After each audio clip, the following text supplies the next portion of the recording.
محترم ملګرو، اوس زمانه کې زنانو په دې باندې جنجالونه جوړ کړي دي چې د شپې جارو مو وهئ یا مازدیګر لمونځ نه پس جارو مو وهئ، شپې نوکان مه کټ کوئ، دا مه کوئ، دا مه کوئ. نو آیا دا خبرې د دې زنانو صحیح دي که صحیح نه دي؟ محترم ملګرو، جواب د دې دا دی، آپ کا مسائل اور ان کا حل فتاوا دا 2 جلد صفحه 315 تاسو مطالعه کوئ. دې کې ډېر ښکلی وضاحت په دې باندې کړی دی.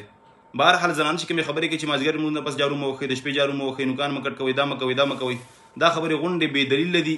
په دې باندې هیڅ دلیل نشته او دا خبرې د دې زنانو بې اصله دي، د شرعت خلاف دي. د شپې جارو هم وهلی شي، نوکان هم کټ کولی شي، مازدیګر لمونځ نه پس هم جارو وهلی شي. بالکل دا غونډ کارونه کولی شي. تاسو د دې خلاف کوئ، دې سره صفایي راځي، پاکي راځي. صفایي پاکوالي سره ډېر برکات، فیضات، انوارات نازلېږي. تاسو چې زنانه د دې نه منع کوئ چې تاسو جارو مه وهئ، دا خو لا ګند او هغه ګندګي په کور کې لا زیاتېږي. نو صفایي دا اختیارول، صفایي کول، کور صفا کول، دا هر وخت کې جایز دي، هېڅ مشکل نشته. بهرحال د زنانو دا خبره بې دلیله ده، بې ځایه ده، دا جاهلان دي، د لا علمه دي. په کار دا ده چې دوی ته علم وښودلی شي.